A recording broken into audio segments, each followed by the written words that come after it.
I'm Claire Emerson, 35, sitting on a cold wooden bench inside King County Courthouse in downtown Seattle. My soon-to-be ex-husband, Ethan Maxwell, is only a few feet away, laughing softly with his lawyer. That laugh, I used to think it was the most comforting sound in the world. Now it just feels sharp, like tiny pins under my skin. The judge is moments away from reading out our financial disclosures. I almost want to clutch Ethan's hand out of old habit, just to steady myself. But instead, I press my palms into my knees and take a slow breath. I can't wait to see his arrogant grin vanish when the truth of what I built is finally laid bare. You ever been underestimated by someone who swore they loved you? I mean really underestimated, like they thought you'd be nothing without them? If you have, tell me in the comments. Maybe hit like or subscribe while you're at it. This might just be the story you need to hear today. Funny, if you rewind my life 10 years, you'd find a girl who couldn't have imagined any of this. I grew up in Twin Falls, Idaho, a sleepy town where we left our doors unlocked and knew every neighbor's dog by name. My parents were both high school teachers. Dad taught history, Mom taught art. Most afternoons I'd sit cross-legged on the school lawn reading library books while they finished grading papers. We didn't have much, but our house always smelled like roasted garlic or Mom's cinnamon rolls, and it felt rich in all the ways that mattered. I thought love would be simple because my parents made it look that way. They still slow danced in the kitchen when the radio played old Fleetwood Mac songs. I figured that's how it would be for me too. I just needed to find my person, then life would unfold like one of Mom's gentle watercolor paintings. Seattle changed all that. I moved there for college at UW to study interior architecture, starry-eyed over big buildings and bigger dreams. I loved how the city buzzed with rain-soaked promise, neon reflecting off slick sidewalks, strangers huddled in coffee shops with sketchbooks and laptops. It felt like anything could happen. And of course, it did. I met Ethan at a gala for a children's literacy program. I was there on a last-minute invite from a classmate who was helping organize the event. Ethan, meanwhile, was fresh off a huge property deal that had made headlines in the local business journals. He stood out immediately in his tailored navy suit, hair slicked back in that way that always seemed a bit too calculated. When he noticed me lingering awkwardly by the dessert table, he walked over with a glass of Syrah and a grin that showed off his perfect dentist-polished teeth. "You look like you'd rather be anywhere but here," he said, handing me the glass. I laughed, a little embarrassed. "Is it that obvious?" "It is," he chuckled, eyes traveling over my thrifted floral dress like it was a curiosity. "But it's refreshing. Most people here are busy pretending to be thrilled. You ever meet someone who made you feel like you were the only person in a crowded room? That was Ethan. Or maybe I just wanted to believe he was that person. Either way, by the end of the night, we were sharing creme brulee at a tiny bistro on Pine Street, talking about our childhoods like we'd known each other for years. Things moved fast. Within weeks he was sending cars to pick me up from campus, whisking me off to rooftop dinners and last-minute weekends at Napa Vineyards. He'd run his hand down my back and tell me how he'd never met someone so genuine, so unpolished in a good way. At the time, it felt like a compliment. Looking back, I realize it was probably his first way of saying I didn't fit his world. We got engaged 6 months in, under twinkling string lights at a winery near Walla Walla. The proposal was picture perfect, champagne flutes, the tiny gasp of the older couple at the next table when he dropped to one knee. I was so dazzled by the moment, by him, by the idea of forever, that I didn't pause to think about what forever with Ethan actually meant. Our wedding was small, mostly because I insisted. I remember Margaret, Ethan's mother, stiffly hugging me after the ceremony. Her lavender perfume was almost choking. "Such a sweet little celebration for you," she said with a tight smile. "Very, homie." That was my first real taste of the world I was marrying into, though I didn't let it sink in. Instead, I focused on setting up our new life together in Ethan's sleek downtown condo. It overlooked Elliott Bay, all glass and cold marble, the kind of place that made people's jaws drop. But it never felt like home to me. I tried to soften it, hung up family photos, added a bright Persian rug I found at a market in Ballard. Ethan would just shake his head. It looks cluttered, he'd mutter. Let's keep it sophisticated. I suppose you could say that was the first crack. Or maybe the crack was always there, and I just kept covering it with fresh paint. Because when you love someone, don't you sometimes ignore the peeling edges? At least until they're too big to overlook. The judge clears her throat and I snap back to the present. Ethan's lawyer leans in to whisper something, and Ethan's shoulders shake with silent laughter. I wonder if they're joking about how easy this will be, how they'll watch me walk away with nothing but a dented heart and a couple of boxes of clothes. Part of me aches at that thought. Another part, one that's grown sharper these past 2 years, wants to say let them laugh. Because in about 10 minutes, they're going to learn just how badly they misjudged me. And that's going to be the best moment of my life so far. When I close my eyes and drift back to where I came from, I see soft hills dotted with grazing cattle, dusty pickup trucks rolling down narrow roads, and tiny wildflowers that stubbornly push up through every crack in the sidewalk. I grew up in a town called Silverwood, Idaho, the kind of place most people couldn't pick out on a map even if you paid them. My dad, Calvin, taught American history at the local high school. Mom, her name's June, handled sophomore English. They were the sort who brought stacks of papers home to grade at night, settling into their armchairs with red pens, mugs of herbal tea steaming on mismatched coasters. Our old TV, a chunky box that buzzed whenever the volume went above 15, would play reruns of Frasier in the background. That was the soundtrack of my childhood, honestly, pages flipping, my mother's soft sighs, and canned sitcom laughter. Our house was a small white Craftsman with green shutters that needed painting more often than we could afford.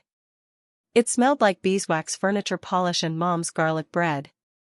On weekends, she'd knead dough for hours at the scratched-up kitchen counter while I sat nearby doing homework or just doodling little floor plans of imaginary treehouses. Sometimes I think my whole career started right there, pencil in hand, pretending to be an architect at our rickety kitchen table. We didn't have granite countertops or fancy vacations.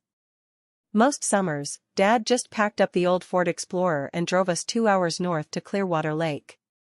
We'd rent the same cabin every time, the one with the shaky porch swing and mismatched rocking chairs. Mom would pack a cooler full of homemade chicken salad, strawberries, and bottles of ginger ale. I'd skip stones until my arm hurt, then lie back on the splintered dock and watch dragonflies dart over the water. Isn't it strange how the smallest moments sometimes make up the brightest parts of your memory?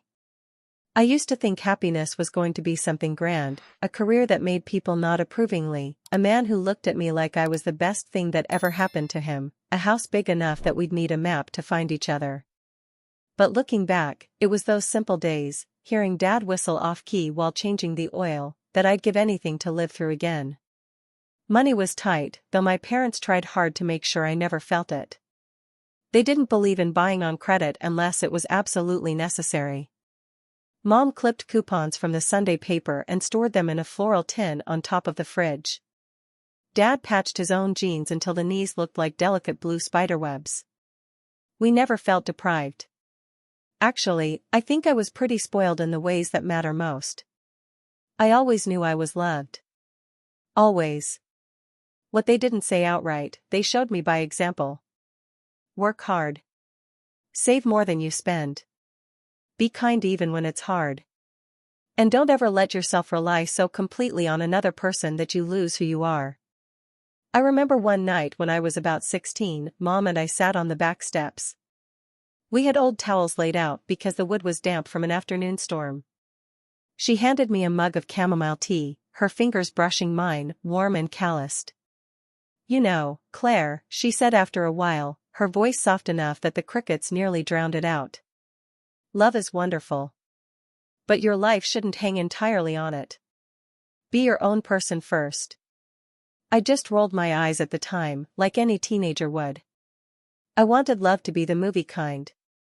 The kind with grand gestures, violin swelling in the background, a promise that if someone chose me, all the rest would sort itself out. I had no idea then that what Mom was trying to tell me would be the most important lesson of my life. In high school, I was that kid who took on too many art projects. I joined yearbook because I liked choosing the fonts and designing the layout spreads more than I actually liked taking photos. When it came time for college, I picked interior architecture without blinking. I wanted to create spaces where people felt something, where the light hit just right in the morning, or the colors made you pause and breathe a little deeper. Scholarships and part-time jobs helped me through undergrad. I cleaned tables at a diner off Main Street that served the best sour cherry pie you've ever tasted. The owner, old Mr. Walters, used to slip me free slices when my shift ran late. I'd eat them at the bus stop, cold whipped cream clinging to the tip of my nose, planning out my future on a scrap napkin. Seattle felt like the ultimate step. Big enough that I could get lost in its swirl of cranes, ferries, glass towers, and dripping umbrellas. I was 22 when I first moved into a tiny studio in Capitol Hill. It was on the 4th floor of a creaky building that smelled permanently of burnt toast and floor cleaner. I painted one wall mustard yellow and strung fairy lights across the window. Even with the cracked linoleum and radiators that hissed like old cats, it was mine. That little space was the first time I felt truly independent. It's funny. I thought I was proving something to the world by moving there on my own, building a life from scratch. But really, I was proving it to myself. That I could chase down what I wanted without anyone else's permission. Little did I know, of course, how badly I would soon forget that lesson. Because that's the thing, isn't it? Sometimes we can be taught all the right values, raised by the best people, given every healthy foundation, and still, when someone charming enough comes along, we can lose ourselves quicker than we'd ever admit. I'd spent my whole life learning how to stand on my own. But the moment Ethan Maxwell walked in with that smile, those carefully rolled cuffs on his shirt like he'd just come from casually conquering the city, I folded. Just like that. And I wouldn't realize just how far I'd fallen until the ground disappeared from under me. Leaving Silverwood for Seattle felt like stepping out of an old photo album and into a movie I wasn't sure I'd been cast for. I remember the morning Dad loaded up the back of the Explorer with my suitcases, my favorite comforter stuffed into a garbage bag, boxes labeled in Mom's neat cursive. The dew was still fresh on the lawn, sparkling like tiny glass beads, and our neighbor's dog barked at us through the chain-link fence.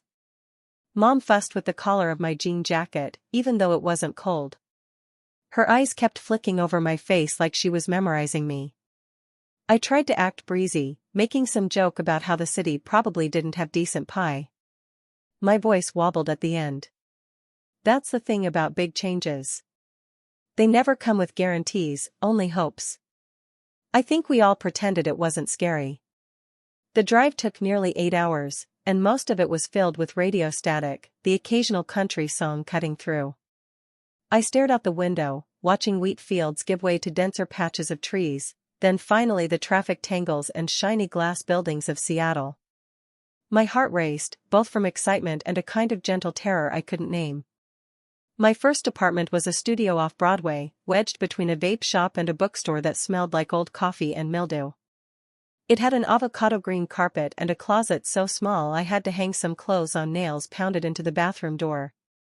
I loved it instantly. The windows rattled whenever a bus passed, and the radiator made clunking noises at night, like someone dropping marbles inside the walls.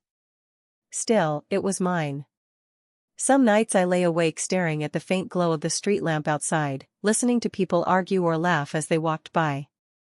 Sometimes there'd be a guitar strumming from a nearby balcony, or the distant wail of sirens. It was nothing like Silverwood's soft hush, where the loudest sound after dark might be a lone owl. But in its own way, it made me feel more alive. Classes at UW were a blur of new faces and coffee breath, professors with elbow patches who scribbled abstract diagrams on chalkboards, group projects where half the team ghosted by week 3. I threw myself into it all. I stayed up till 2 designing concept boards for hypothetical cafes and co-working spaces, layering textures and colors on my laptop until my eyes ached. I found a tiny coffee shop called Violet Bean 3 blocks from campus that became my second home. The barista, a guy with lavender hair named Milo, would sometimes slip me a free almond croissant when he saw how stressed I looked. Funny, isn't it, how the places that barely register on a tourist's map become the landmarks of your personal history? When I think of my early Seattle years, I think of that shop's squeaky wooden floor, the faint hum of indie bands playing through battered speakers, and the cinnamon that always dusted the countertop like confetti. Money was tight, like it always had been, but it felt different. Scarier, maybe. Or more thrilling, because this time it was all on me. I picked up freelance gigs wherever I could, helping local boutiques rearrange their store layouts, designing business cards for dog groomers, even once staging an open house for a realtor who flipped craftsman homes in Beacon Hill. I'd invoice them through some janky online platform and wait, stomach twisting, to see if they'd actually pay me on time. Even then, even in my broke 20-something phase, I found myself taking joy in the small independence of it. I could buy a latte without anyone's permission. I could spend hours sketching out floor plans on my living room floor, surrounded by scraps of color samples. No one was looking over my shoulder telling me it was frivolous. I still called home every Sunday evening. Mom would ask if I was eating enough vegetables. Dad would complain the new school principal was a micromanager. They made it seem like everything was just the same back there, waiting for me if I ever needed to come running. It comforted me more than I admitted. The thing is, I didn't feel lonely then, even though I probably should have. My world was busy and buzzing. I went to poetry readings I only half understood, thrifted old picture frames to make wall collages, sometimes wandered Pike Place Market just to sample weird cheeses and watch the fishmongers hurl salmon through the air. Looking back, those were some of the freest days of my life. And yet, I was also so terribly naive. I thought because I was forging this life on my own dime, making rent with my own hands, that I was immune to falling for illusions. That if someone came along offering me a shortcut, a penthouse instead of my squeaky studio, dinners with wine lists that didn't have prices, I'd be smart enough to see through it. Turns out, I wasn't. Turns out, the promise of being adored can still knock the breath out of you, even if everything about your upbringing tried to train you otherwise. Sometimes I wonder if all the late nights hustling over cheap takeout, all the lessons my parents tucked into small conversations, all the tiny victories of paying my own utility bills, if they made me more prepared for what came next, or more vulnerable. Because when Ethan Maxwell first leaned in with that slow grin of his, complimented the paint under my fingernails instead of recoiling from it, I let my guard drop completely. It's almost embarrassing how quickly I let myself believe. But I suppose you don't really know how fragile your hard-won independence is until someone else promises to carry the weight for you. That's how it starts. That's how it always starts. And for me, that's exactly when the ground began to shift.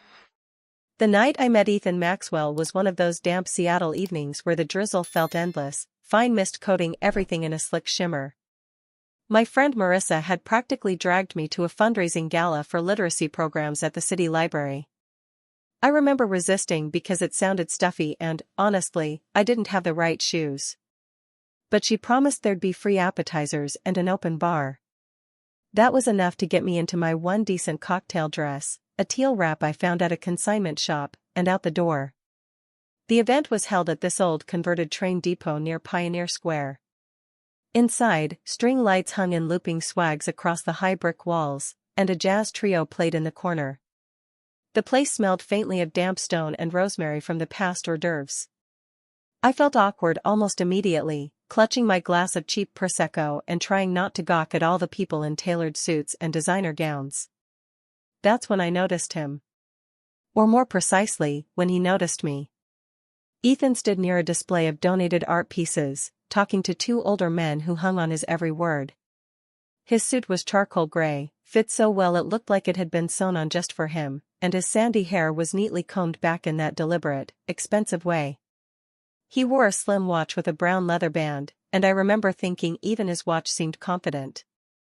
Out of nowhere, his gaze flicked past the man he was charming, straight at me. It was like he'd zeroed in on the one person in the room who didn't belong. My stomach did a weird little flip. Before I could look away, he excused himself and walked right over. "You look about as thrilled to be here as I am," he said, voice low, almost conspiratorial. His smile revealed a perfect line of white teeth. I let out a breathy laugh. Was it that obvious? I think I've spent more time studying the appetizer trays than any of the actual displays. He tilted his head, studying me like I was some curious puzzle. That's because most of this is just for show. Half these people don't know the first thing about community outreach. They're here for the photo ops. I should have been put off by his cynicism, but somehow it made him seem more genuine, like he was letting me in on a secret. That's the thing, right? Sometimes it's not just about what someone says but how they make you feel. And he made me feel singled out in a room full of important people. We ended up standing by the bar for nearly an hour, talking about everything from bad coffee to architecture. Ethan asked questions no one usually bothered with, like why I chose to specialize in how interior spaces affected mood, or what color I would paint my dream kitchen. When I said a warm sage green, he nodded thoughtfully, as if it was the most fascinating thing he'd heard all evening. Do you ever look back on a first conversation and realize how hungry you were for that kind of attention? It's almost embarrassing to admit how deeply I craved being seen like that. At some point, Marissa found me, winked, and disappeared again with a new group of people. Ethan and I ended up sharing a mini lemon tart off a cocktail napkin, the powdered sugar getting on his cuff. He didn't even notice. By the end of the night, he offered to walk me out. It was raining harder now, drops ticking on the awning like tiny drums. Ethan handed the valet a tip that looked suspiciously like a $100 bill. When his sleek black sedan pulled up, he opened the door for me with an almost theatrical flourish. I hesitated. Part of me thought maybe I should just get an Uber. But then he grinned, a crooked, boyish thing that somehow made him look younger, less composed. I got in. We drove through the wet streets with the wipers humming a steady rhythm. When he stopped in front of my building, he didn't try anything. Just reached over, tucked a loose strand of hair behind my ear, and said, "I'd like to see you again, Claire." I nodded, probably too eagerly. Yeah. I'd like that. He waited until I was safely inside, watching from the car as I fumbled for my keys. I remember pressing my back to the door once it shut, my heart racing in that silly, teenage way. I'd dated before, but no one had ever swept me off my feet quite like that. I think, on some level, I was already hooked. What followed was a blur of the kind of dates you see in rom-coms and quietly scoff at because no one's life is actually like that. Ethan booked us a last-minute weekend at a boutique hotel in Whistler where we sipped mulled wine by a stone fireplace. He took me to hidden rooftop bars with string quartets playing under heat lamps.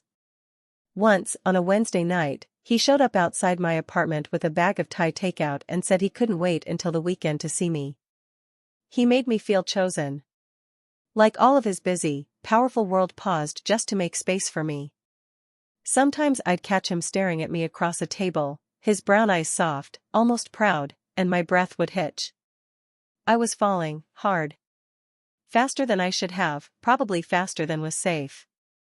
Isn't that always how it goes? You think you're standing on solid ground, but love, or what you think is love, has a way of pulling it right out from under you. At the time, though, I didn't see any of that. All I knew was that I was wildly, dizzyingly happy. And I was about to say yes to a question that would change everything. The wedding was small by Ethan's family standards, which meant only about 70 people crammed into a glass-walled event space overlooking Puget Sound. I wanted something even simpler, maybe a backyard ceremony with twinkle lights and hand-picked wildflowers. Ethan said that sounded cute, but not very sophisticated. I caved because at that point I was still telling myself love meant compromise. Margaret, my new mother-in-law, wore a pale mauve suit and a tight smile that seemed permanently stitched to her face. After the ceremony, as guests milled around sipping champagne, she pulled me into a hug that smelled faintly of expensive rose hand cream. When she stepped back, her eyes swept over my dress, my bouquet of creamy dahlias. "Well," she said, her voice carrying that bright, brittle note people use when they're trying too hard. "What a quaint little celebration. Very intimate. It suits your background, dear." I laughed awkwardly, my face flushing hot even though I didn't fully grasp what she meant. Later, replaying it alone in the bathroom stall with my hands braced on my knees, the sting settled in. We spent our honeymoon on the big island of Hawaii. Ethan booked us into a sprawling oceanfront resort where staff seemed to appear out of nowhere just to straighten a towel or offer slices of fresh mango. It should have felt like paradise, but looking back, there were already cracks. Ethan spent half his time on calls by the pool, pacing with one hand pinching the bridge of his nose. When I tried to coax him into snorkeling with me, he just shook his head and kissed my forehead. "Go have fun, Claire.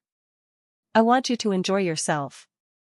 It was such a small moment, so easily dismissed. But I remember floating in the warm water later that afternoon, fish darting below me, thinking how weird it felt to be on our honeymoon alone. Once we were back in Seattle, we moved into Ethan's luxury condo. It sat on the 26th floor of a sleek tower downtown, all glass and brushed steel, with a view that took my breath away at first. From the balcony, you could see ferries slicing across Elliott Bay, tiny and slow from so far above. But inside, everything felt strangely hollow. The walls were a cool slate gray, the furniture all sharp angles and monochrome.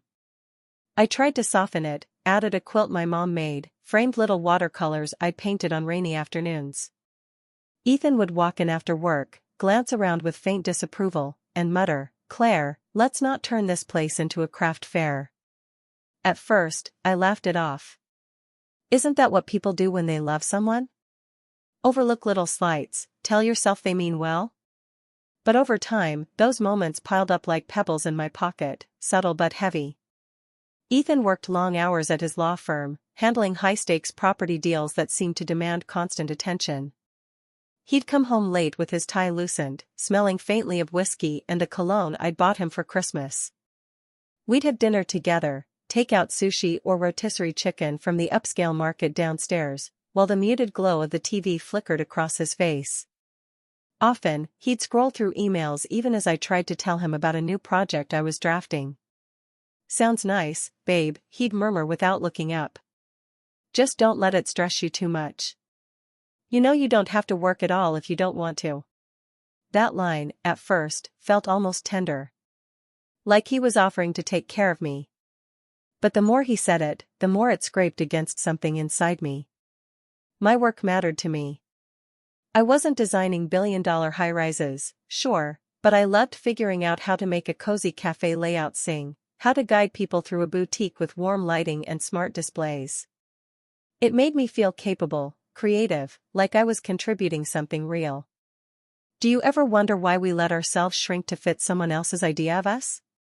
I look back now and realize how often I bit my tongue, swallowed the urge to defend my choices. I wanted to keep the peace. I wanted Ethan to keep seeing me as the sweet, uncomplicated girl he fell for. Social life with Ethan meant dinners with other attorneys and their spouses, most of whom wore sleek black dresses or tailored blazers that made me suddenly conscious of my thrifted wardrobe. They'd talk about ski weekends in Aspen or investment portfolios over plates of delicate microgreens. I'd sip my wine and nod along, feeling like an imposter. One night, after a charity gala, I overheard one of Ethan's colleagues laughing to his wife. "It's cute, isn't it? Ethan slumming it with the girl from Idaho." I waited for Ethan to correct him. To say anything. But he just chuckled and adjusted his cufflinks, like it was all perfectly harmless. On the car ride home, my chest was so tight I could barely breathe. I finally blurted out that it hurt me, hearing people talk like that. Ethan just sighed. "You take everything too personally, Claire. They're joking. Besides, maybe it wouldn't kill you to, I don't know, learn tennis or join a board. Fit in a bit more." I pressed my forehead against the cold window and watched the streetlights smear into glowing lines. That was the night I started to wonder if maybe love wasn't enough. If maybe love, without respect, was just a different kind of lonely. What's worse? Being alone in your apartment with a squeaky radiator and mismatched mugs, or sitting across from someone at a marble dining table, your hands practically touching, and still feeling completely invisible? It's a question I'd start asking myself more and more often. And though I didn't know it yet, the answer would end up reshaping my entire life. Marriage with Ethan slowly turned into a quiet, gleaming cage, one that took me far too long to recognize for what it was. In the early days, it was just little things. The way he'd look over my shoulder when I shopped online and say, "Do you really need another pair of boots?" Or how he'd raise an eyebrow at the grocery receipt if I splurged on imported cheeses. I used to tell myself he was simply careful with money, even though I watched him drop $5,000 on a new set of golf clubs without blinking. Once, I teased him that I'd like a pottery wheel for our guest room, so I could try my hand at making planters. He laughed, not in a mean way exactly, but with an amused snort that made me feel foolish. "Claire, your little hobby projects are charming, but let's keep our home sophisticated. Mud-caked vases aren't exactly the look." So I let it go. I let so many things go. You ever look back on 1,000 tiny compromises and realize they've added up to something you never meant to give away? That was me. It wasn't just our money or the decor. Slowly, almost imperceptibly, Ethan managed to distance me from the people who knew me best. My college roommate, Jenna, used to call every week. Then her calls became monthly, then rare. Ethan always found a way to make it inconvenient. "Can't we have just one evening to ourselves?" he'd ask, kissing the top of my head, gently pulling the phone from my hands. "We're both so busy. I miss you." And God help me, I believed him. Who doesn't want to feel like they're needed that way? When my parents would suggest coming to visit from Idaho, Ethan would smile tightly and say we had so many commitments, so many charity events or client dinners. "We'll plan something next month," he'd promise. Next month became next season. Eventually, my folks stopped asking. I could hear the disappointment in my mom's voice even when she tried to hide it behind stories about her garden or the new book club she joined. I didn't stop loving them. I just stopped reaching back quite as often, convinced, thanks to Ethan, that maybe they didn't understand our life now. Our life of sleek wine racks and curated dinner parties. Funny how isolation doesn't always come with slammed doors or shouted ultimatums. Sometimes it's just a slow drifting, like a boat unmoored, and by the time you notice you're far from shore, the current's already too strong. Ethan's social circle became my social circle, by default. The wives of his colleagues and clients were polished women with icy laughs and wardrobes that probably cost more than my annual income. They talked about spa getaways in Napa and compared notes on private Pilates instructors. I tried, God, did I try, to fit in. I bought new dresses, learned to sip Pinot Noir without grimacing, even forced myself into a pair of heels so high my ankles throbbed by dessert. But no matter how carefully I styled my hair or how neutral I kept my opinions, I was still the girl from Silverwood, the one who once painted her kitchen chairs sunflower yellow because it made the room feel happy. At one dinner party, I overheard one of them whisper to another, her lips curving into a cat-like smirk. "It's sweet, isn't it? Ethan's charity case. I guess we all have our little rebellions." I waited for Ethan to defend me. He just gave a bland smile, swirling the burgundy in his glass, and later told me maybe I needed to work harder at adapting. That was the word he used. Adapting. Like I was some country stray they'd half-tamed. When did I start doubting myself so completely? I used to be someone who'd debate design philosophy over greasy slices of pizza at 2 a.m. Now I hesitated before sharing an opinion on the simplest things. I'd started editing myself in real time, worrying how it might sound, how it might reflect on Ethan. And there was our money, always our money. We had a joint account, but Ethan scrutinized every statement with laser focus. I'd buy a new set of sketch markers or an oversized linen apron I fell in love with at Pike Place, and he'd point to the charge. $1.80 on art supplies? Claire, that's practically frivolous. You know what that could earn in the market if invested properly? Meanwhile, he didn't hesitate to book an overnight golf trip with his buddies that cost more than our monthly grocery bill. I once tried to bring this up, gently, half laughing to diffuse the tension.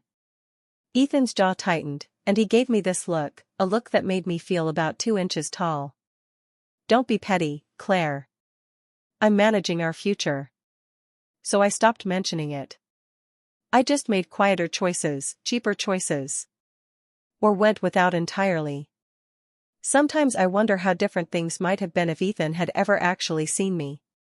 Not just the version he wanted, the polished wife with polite smiles who laughed at the right moments and didn't clutter up his modern condo with quirky thrift shop finds. But the real me. The girl who still secretly loved mismatched mugs and floral sheets, who kept recipes from her mother folded in a tin on the kitchen shelf. But Ethan never asked about that Claire. And over time, I started forgetting to offer her up. By the end of our 3rd year together, I couldn't remember the last time I'd picked up a paintbrush for fun or hosted a casual dinner with old friends who didn't care if we ate off mismatched plates.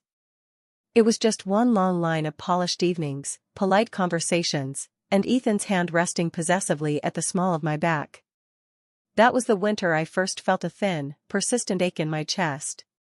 A quiet suspicion that maybe, just maybe, the life I'd built around Ethan was less a grand love story and more a careful performance.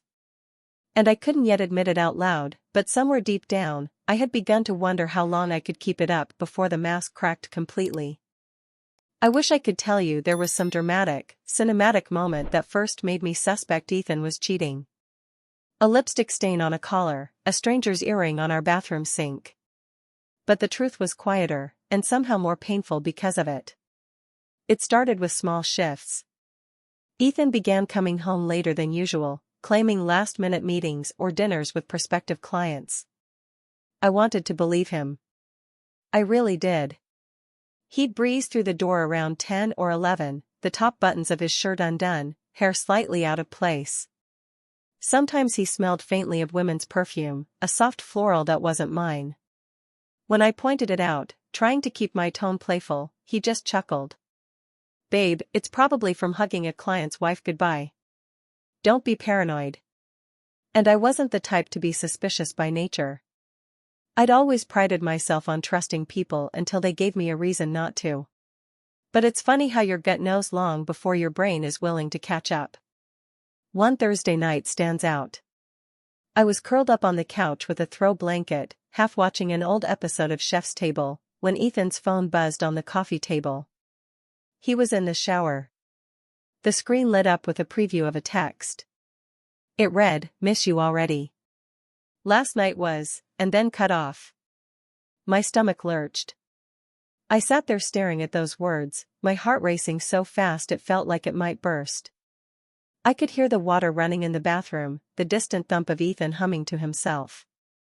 Every logical part of me screamed to put the phone down, to wait until he came out so we could talk like rational adults. But some deeper, rawer part of me needed to know. I picked it up. Scrolled quickly. The message was from someone saved as B. Lee. There were little hearts and winks sprinkled throughout their conversation. References to dinners, to missing each other, to how hard it was to sneak away again so soon. My hand shook. I nearly dropped the phone. When Ethan came out, towel slung low on his hips, water still glistening on his shoulders, I managed to set the phone back exactly where it had been. He didn't notice anything was off. Kissed me on the forehead, said he was starving, and rummaged through the fridge for leftover rigatoni. I watched him from the kitchen doorway, his easy grin, the way he twirled a fork between his fingers, completely unbothered. I didn't confront him that night. Or the next. Instead, I let myself slide into this weird, numb fog. I think part of me was hoping it would go away if I ignored it long enough. Maybe you've been there too, so desperate to keep your world intact that you're willing to shove glaring red flags into some dark closet, hoping they'll disappear. But the thing about closets is, eventually they get too full. By the following week, my need for clarity outweighed my fear. Ethan had another of his client dinners scheduled at a sleek new steakhouse downtown. I told him I was spending the evening at Carla's Bakery, helping set up a tasting event. Instead, I parked my car down the block from the restaurant and waited. My palms were sweaty on the steering wheel. Every headlight that passed made my heart jump into my throat. Finally, around 8:30, I saw Ethan's silver BMW pull up to the valet. A few minutes later, a dark blue sedan rolled in behind him. Out stepped a woman I recognized immediately from Ethan's firm holiday party, Brianna Lee. Long chestnut hair, fitted navy coat, stilettos that clicked smartly across the sidewalk. I watched them greet each other, how his hand settled on the small of her back, guiding her toward the door. How she leaned into him, laughing at something he said, her hand brushing his sleeve. That sight did something strange inside me. It wasn't just pain. It was like watching someone steal a painting you'd poured your soul into, something you thought was yours. I gave them 30 minutes. Just enough time to order drinks, maybe an appetizer. Then I walked inside, my legs weirdly steady. The hostess gave me a puzzled smile when I asked for Ethan Maxwell's table. She led me past rows of white-clothed tables, soft jazz floating overhead, couples murmuring over candlelight. And there they were. Tucked in a corner booth, Brianna's hand resting lightly on Ethan's wrist, his eyes crinkled in that charming way that once belonged only to me. I stood there for a heartbeat, taking it all in, the flicker of the candle between them, the half-empty wine glasses, how comfortable they looked. Then I spoke. My voice sounded calmer than I felt. Wow. This explains the sudden surge in late-night meetings. Ethan's head snapped up. His face went from surprise to irritation so quickly it made me dizzy. Brianna's eyes widened. She stammered something about the restroom and practically bolted. Ethan leaned back, exhaling sharply, his jaw tightening. Claire, this isn't what it looks like. I actually laughed, a hollow, startled sound that drew a few curious glances from nearby tables. Isn't it, though? Because it really looks like my husband having a cozy dinner date with someone who isn't me. He ran a hand through his hair, frustration simmering just beneath the surface. Don't do this here. You're overreacting. Am I? I said, folding my arms. Because from where I'm standing, it looks pretty clear. He dropped his napkin on the table, eyes darting around to see who was listening. Can we please talk about this at home? But something in me had snapped. For so long I'd been swallowing my own words, smoothing things over, letting him define what counted as acceptable hurt. Not anymore. I leaned in close enough that he couldn't escape my eyes. You should finish your dinner, Ethan. I'll see you at home. As I walked out, my hands were trembling so badly I could hardly fish my keys from my purse. But somewhere deep beneath that shaking was a strange, steady pulse. A certainty that this was the beginning of something I couldn't yet name. In the days after I confronted Ethan at that restaurant, our house turned strangely quiet. Not that it had ever been bursting with life, but this was different. A heavy, breathless quiet. We barely spoke. He came home later than ever, and I stopped asking why. I think, in some twisted way, we both understood that something essential between us had snapped. But while Ethan seemed content to skate along the surface, offering the occasional tired apology or a half-hearted suggestion we see a counselor, I was already thinking far ahead. I didn't trust him, not with my heart, certainly not with my future. So I started making moves of my own. The first thing I did was open a separate bank account under my maiden name, Claire Emerson, at a tiny local credit union tucked between a yoga studio and a barber shop on Pine Street. I still remember how the teller smiled as she handed me my new debit card, oblivious to the fact that I was practically shaking. It felt both terrifying and exhilarating, like stepping onto a bridge that might or might not hold my weight. I began funneling a small portion of each freelance payment into that account, just enough to slowly build something of my own, not so much that Ethan would notice the slight shifts in our joint statements. It made me breathe easier, knowing there was at least a sliver of money he couldn't control or critique. Meanwhile, I started educating myself on things I'd always left to Ethan. Investments. Tax law. LLC structures. Late at night, after Ethan had fallen asleep with the TV droning on some political commentary, I'd sit on the floor of the guest bedroom, my laptop balanced on my knees, a cup of chamomile cooling beside me, reading everything I could about small business ownership and financial independence. It was like discovering an entirely new language, one I should have learned years ago. Sometimes I'd close my eyes and imagine telling my mom, her hands deep in bread dough, about balance sheets and profit margins. I think she would have been proud. Maybe a little worried, too, if she knew why I was cramming this knowledge into my head at 2 in the morning. Carla, bless her heart, became my unintentional partner in this quiet rebellion. Her bakery, Butter and Bloom, had always struggled to stand out in a city stuffed with trendy spots touting lavender lattes and vegan cupcakes. I offered, almost shyly at first, to help her redesign the interior and give her brand a fresh story. She lit up like a string of fairy lights. "Claire, I can't afford a real marketing firm," she confessed, wiping flour from her nose. "You're looking at your real marketing firm," I grinned. "Let me just experiment. If it flops, at least we'll eat well."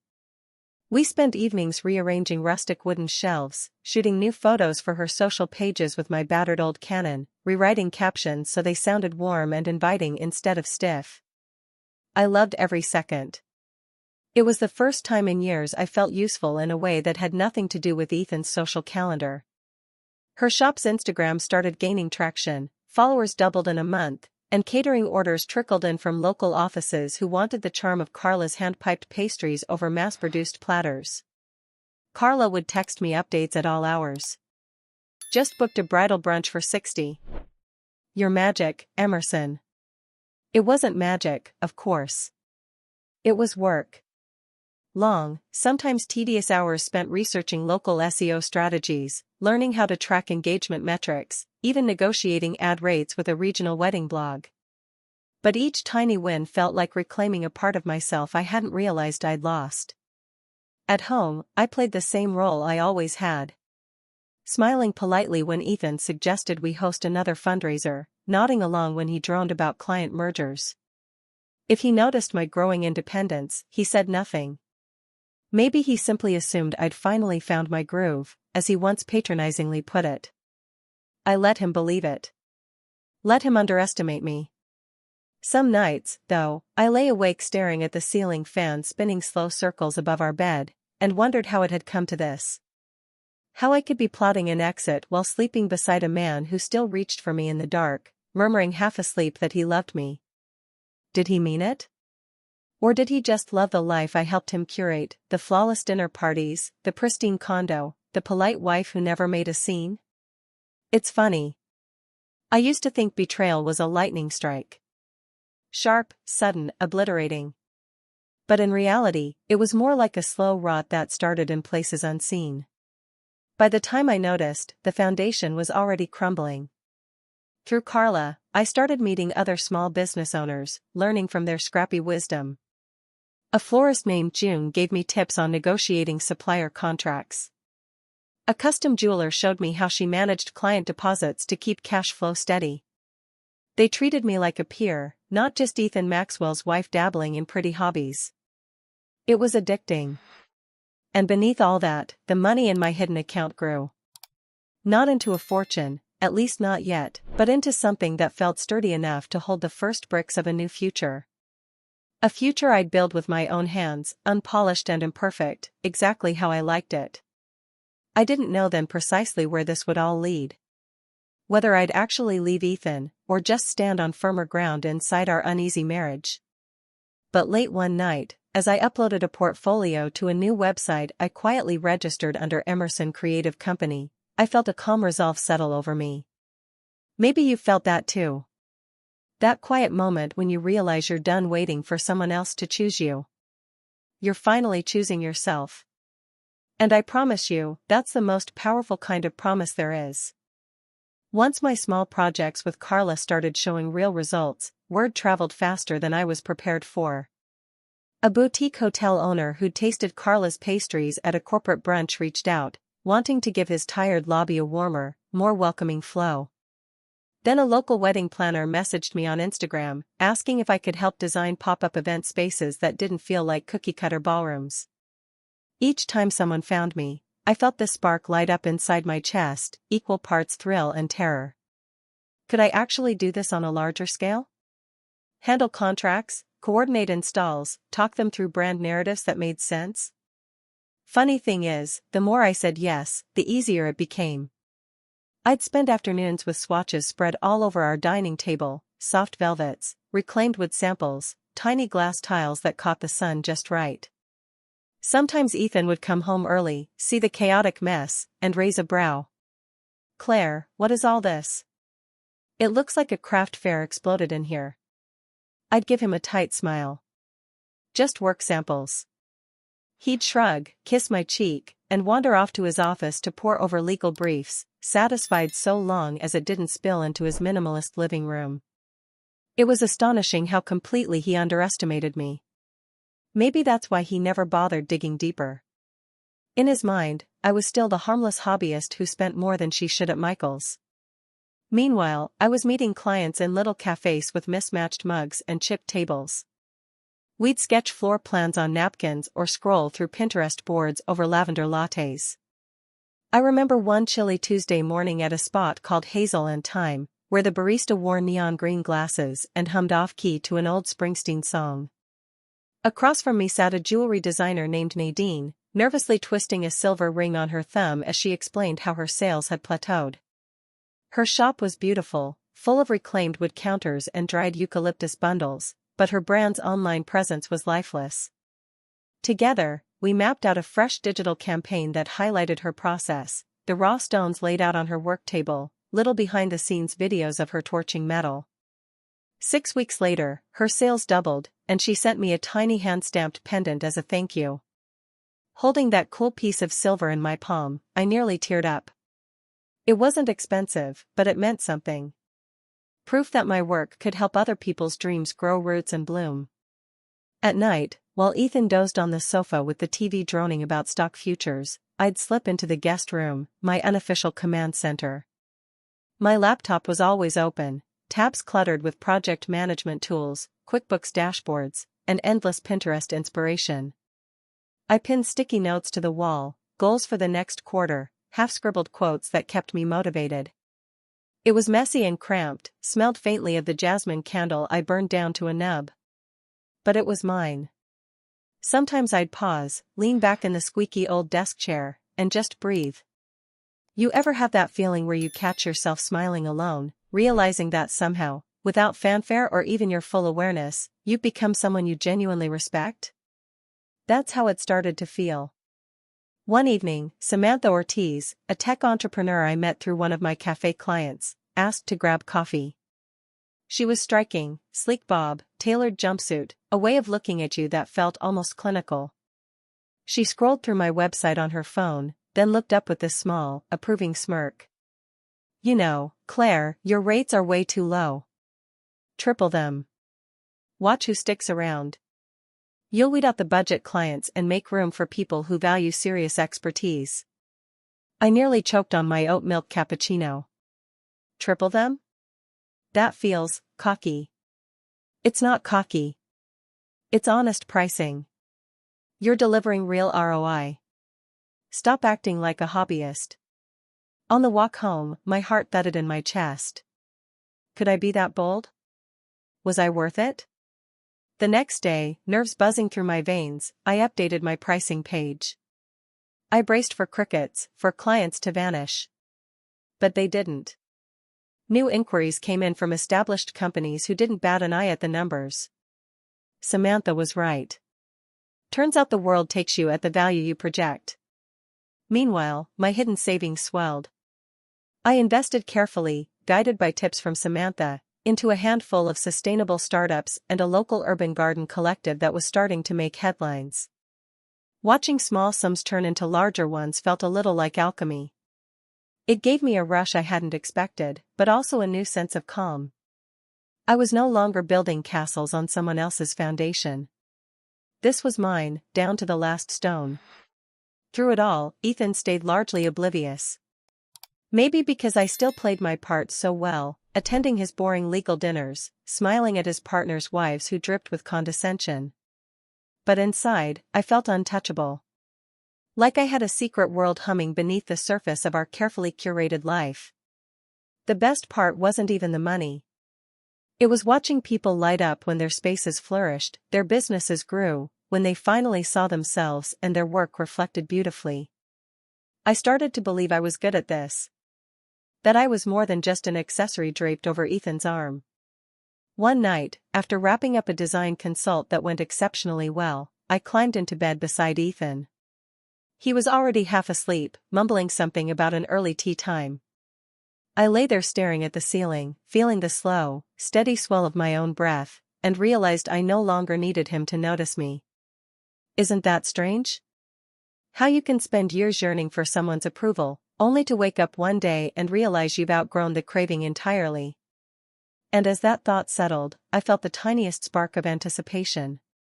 Because for the first time in a long time, my future wasn't tied to anyone else's shadow. It was just waiting for me to step fully into it. It didn't take long after that night at the restaurant for the final unraveling to begin. Ethan tried, in his own clumsy way, to patch things over. He brought home lilies, my least favorite flower, though he'd never bothered to remember that. He suggested we book a trip to Palm Springs, claimed it would be good for us to get away, reset. I watched him carefully, marveling at how someone could be so eager to smooth over cracks he'd chiseled himself. I nodded, offered tired smiles, and told him I just needed time. It wasn't a lie exactly. I did need time. Time to meet quietly with my attorney, Marilyn Jones, in a sunlit office above a little stationery shop on First Avenue. Marilyn was in her early 60s, with short silver hair, a dry wit, and a collection of chunky turquoise rings that clicked against her legal pads. She was the opposite of the intimidating shark I'd pictured hiring. She felt like someone's cool aunt, until she started talking strategy. "Claire," she said one afternoon, peering at me over her reading glasses, "people like Ethan count on women like you to fold under pressure. To be too embarrassed, too scared, or too exhausted to fight for what's yours." I sat there twisting a paperclip between my fingers. He still thinks I have no idea about any of the finances. That I'd just walk away with a pat on the head if he offered me enough to set up in a little apartment somewhere.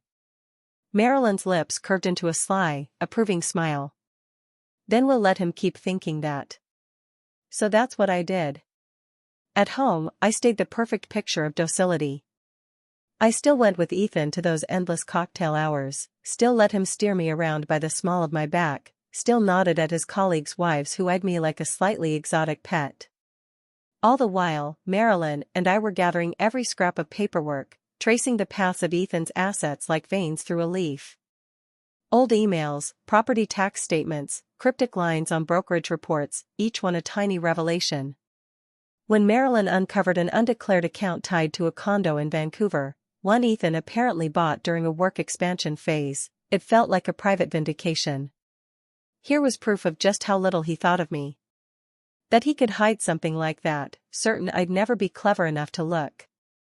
I think that was the exact moment my fear morphed into something else entirely. A cool, focused determination. At the same time, my business, quietly humming along under Emerson Creative Company, was growing faster than I dared admit to anyone but my spreadsheets. A local real estate group hired me to redesign their sales office, then recommended me to 3 boutique hotels. I started tucking away bigger chunks into my hidden savings, even buying a small commercial property under a trust Marilyn helped me set up. Ethan was none the wiser. His head was too wrapped up in quarterly bonuses and the gleaming trajectory of his own reputation. Still, it's strange, isn't it, how guilt can tangle with even the most justified plans. Some nights I lay awake beside him, listening to the soft rasp of his breathing, my mind racing with spreadsheets and legal strategy, and wondered how we'd gotten so far from the people who once shared cheap takeout on my old studio floor. Then I'd remind myself that those memories didn't give him the right to keep holding the pen to my future. The confrontation I'd been quietly bracing for finally arrived one Tuesday evening. I came home from meeting with Marilyn to find Ethan pacing our kitchen, holding his phone like a weapon.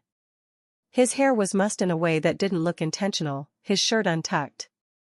When he spun to face me, his eyes were wild. "Claire, care to explain this?" He shoved the phone at me, the screen lit up with a Google search, "How does divorce financial discovery work?" My stomach dropped for a second, then settled into a calm I hadn't expected. I shrugged lightly, stepping past him to set down my bag. "I was curious, that's all." "Curious?" His laugh was sharp, humorless. "Jesus, Claire. Do you have any idea what a divorce would look like for you? You'd have nothing. You're not entitled to half my family's holdings. You've lived off me for years. There it was. That ugly little colonel finally spoken out loud. I almost wanted to thank him for saying it so plainly. I met his gaze steadily. I haven't lived off you. And we both know it. He stepped closer, so close I could smell the faint aftershave clinging to his collar. You'd better drop whatever stupid plans you're hatching. Because if you push this, I promise you'll regret it. My family's lawyers will make sure of that. I didn't flinch. Maybe a year ago, I would've. But now? I just felt tired. We'll see. Later that night, after Ethan had stomped off to his office to fire off angry emails, I stood alone in the kitchen sipping chamomile tea, watching tiny ripples spread across the surface. I thought about how terrified he must be, because for the first time, he couldn't predict my next move. And that, more than any heated argument, was my quiet triumph. Because it meant the game was changing. And this time, I was the one holding the playbook. The morning of the final hearing, Seattle was wrapped in one of those soft, misty drizzles that made everything look like it belonged in a watercolor painting. I stood in front of my closet for way too long before settling on a tailored navy dress that hit just below my knee, paired with low caramel heels. Professional but calm. Not flashy. Not desperate. Just grounded. Marilyn picked me up outside my apartment in her slightly beat-up Subaru that smelled faintly of spearmint gum and leather polish. She gave my hand a quick squeeze over the console, her chunky turquoise rings cool against my skin. You ready to put this all behind you, Claire? I managed a smile, even though my stomach was a tight, queasy knot. More than ready. At the courthouse, everything felt oddly hushed. The hallways were lined with serious-looking people clutching folders, whispering to attorneys in corners. When we walked into the courtroom itself, I spotted Ethan immediately. He was seated at the plaintiff's table in a dark gray suit, looking every inch the polished, wronged husband. His lawyer, a slick guy named Paul Withers who had a penchant for dramatic size, was leafing through a stack of documents. When Ethan caught my eye, he gave me this faint, almost pitying smile. It was the same one he'd used when he explained why my Etsy-grade business was cute but never going to be a real contender. In that moment, my queasiness evaporated, replaced by something hot and electric in my chest. The proceedings began predictably. Paul launched into a carefully crafted narrative about how Ethan had been the primary financial driver of our marriage, how I'd lived comfortably under his generosity, and how it would only be fair that he retain the bulk of our shared assets. Marilyn sat back with her pen lightly tapping her legal pad, looking unimpressed. Ethan even took the stand. He spoke with that confident, measured cadence I'd heard him use dozens of times when charming skeptical clients over cocktails. He painted himself as patient, devoted, almost regretful that things had turned out this way.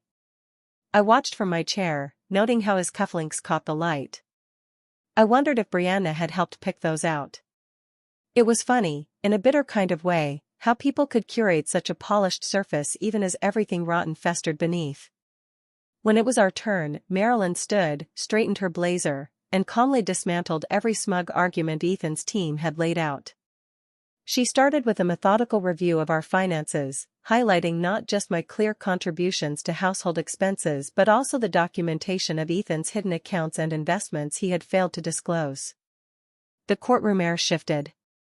Paul began whispering urgently to Ethan, whose confident posture slumped incrementally with each passing minute. Then came the part Ethan truly hadn't anticipated. Marilyn presented a portfolio file thick with documentation of Emerson Creative Company, my contracts, income statements, investment records, even client testimonials. I could feel Ethan's stare boring into me as the numbers came out. My agency was valued far beyond what he had ever guessed. Marilyn spoke without so much as glancing at Ethan's side.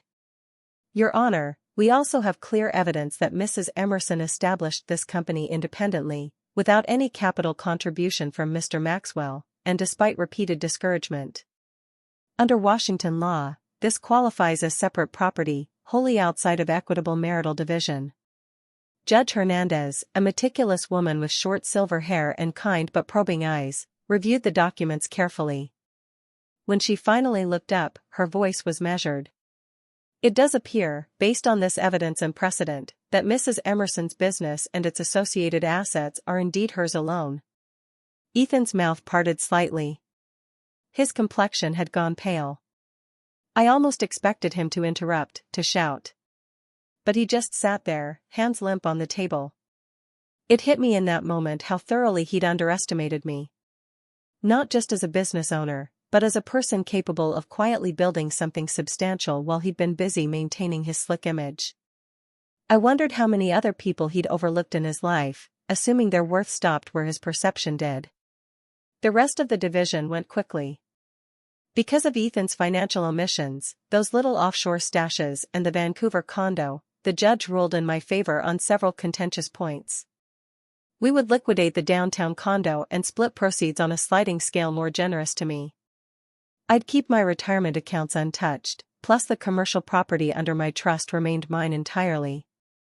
When it was done, when the gavel finally came down with a soft, definitive thud, I felt a surprising wave of tenderness. Not for Ethan exactly, but maybe for the memory of who we both once were. Young, hopeful, foolish. Outside, as we filed down the courthouse steps, Ethan caught up to me. He tried on a familiar half-grin. "You really played the long game, didn't you?" I tilted my head, meeting his gaze squarely. "No, Ethan. I just stopped letting you play it for me." His smile faded. For the first time, he looked like he didn't have a comeback. Just stood there with the bustling city swirling around us, hands deep in his pockets, and watched me walk away. As Marilyn pulled up beside the curb and I slid into the passenger seat, a strange calm settled over me. This wasn't triumph. It was something quieter, sturdier, like standing on solid ground after years of drifting. I turned to Marilyn with a breath that felt like my first in a long while. "You know," I said, "I think this is the start of something that's actually mine." And that thought carried me all the way home, into the next wide, uncharted chapter of my life. Walking out of the courthouse that crisp Thursday morning felt almost surreal. The final decree sat heavy in my purse, nestled between a pack of mint gum and my favorite old lip balm, like it was just another receipt from the grocery store. But it wasn't. It was freedom. Or at least the start of it. I remember stepping onto the wide stone steps, squinting against the glare of the sun on the courthouse facade. Marilyn gave my shoulder a gentle squeeze before heading off to her next client, her chunky turquoise rings glinting as she waved. I stood there for a moment by myself, taking it all in. The swirl of strangers, the echo of heels on concrete, someone shouting into a phone about parking tickets. Ordinary chaos. It made my heart steady somehow. Then I saw Ethan. He was lingering off to the side, his lawyer by the curb fumbling with a briefcase. Ethan's expression was tight, like he'd just bitten into a lemon he couldn't spit out. His tie was slightly crooked, hair mussed by the breeze in a way that might have once looked charming to me. Not anymore. He walked over, hands in his pockets, forced a thin smile. "Claire, I think maybe we rushed this. Maybe we could talk, figure something out. You've built something incredible. We could be a team, you know. A real power couple." For a half second, the old reflex tugged at me. The urge to fix things, to smooth over awkwardness, to slip back into the role he always preferred. Then I exhaled. That feeling passed like a cloud clearing from the sun. I shook my head, soft but certain. "Ethan, we already were a team. At least I thought we were. But you were playing a whole different game." His eyes darkened. He opened his mouth, closed it again, then finally just nodded stiffly and turned away. Watching him walk off into the jumble of cars and crosswalks felt strangely peaceful. I wasn't angry anymore. Just done. Back at my new apartment, a sunlit loft in a renovated cannery with exposed beams and a tiny balcony that fit exactly 3 pots of rosemary, I kicked off my shoes and sank onto the couch. The place still smelled faintly of fresh paint and lemon oil from the movers. A box of takeout Thai sat on the coffee table, next to scattered mood boards for an upcoming hotel revamp I'd just landed. My phone buzzed with a text from Carla. Got a minute to look at tomorrow's event layout? Also bringing you cinnamon knots. That's what life looked like now. Messy, flavorful, delightfully unpredictable. It's funny how when you finally bet on yourself, everything else starts to fall into place. My small agency had grown so quickly it sometimes made my head spin. I'd hired 2 junior designers, started collaborating with a copywriter who had a knack for turning bland mission statements into love letters. Even Samantha, who first told me to triple my rates, now referred her biggest tech clients my way. The best part? I didn't have to shrink or soften my edges for any of them. If I wanted to wear bright green flats to a pitch meeting or bring homemade banana bread instead of fancy croissants, that was fine. More than fine. It was me. Sometimes late at night, I'd stand by my little balcony, looking out at the jumble of twinkling city lights, and think about how different my path turned out from what I once pictured. I used to believe marriage was the final prize. That if someone chose you, you'd finally made it. Now I saw it differently. Being chosen means nothing if you're asked to leave your own worth at the door. Do you ever wonder how many parts of yourself you've tucked away to keep someone else comfortable? I hope not too many. And if you have, I promise, it's never too late to call them back out. This isn't the end of my story. Not by a long shot. There are still deals I might botch, friendships that'll need mending, mornings I'll wake up doubting every decision I've made. But the difference is, it'll all be on my terms now. And if you're watching this, maybe feeling like you're stuck in your own carefully curated cage, let me just say, sometimes the scariest step is the first one outside. But oh, it's worth it. So tell me. Have you ever surprised yourself by starting over? Drop it in the comments. I'd love to know I'm not the only one who had to lose almost everything just to finally find myself.